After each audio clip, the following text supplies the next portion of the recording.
शहर हैदराबाद के पुराने शहर में रहने वाले शख्स फसीउद्दीन ने नामपल्ली क्रिमिनल कोर्ट्स में कंप्लेंट कर कोर्ट से फलकनुमा पुलिस स्टेशन को यह आदेश दिलाया है कि वो FIR सलमान खान बॉलीवुड के सितारे पर दर्ज करें। इन पे इल्जाम लगाया है कि बिग बॉस 7 जो कलर्स चैनल्स पे चल रहा है उसमें जन्नत और जहन्नुम को लेकर कुछ मसले खड़े हुए हैं।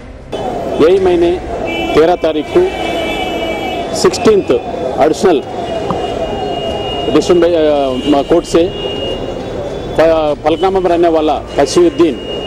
एक कंप्लेंट भिजाया था फलकनुमा पुलिस स्टेशन को। वो कंप्लेंट में ये चैनल जो टीवी चैनल है कलर्स, उसमें बिग बॉस बोल के एक रियलिटी शो चल रहा,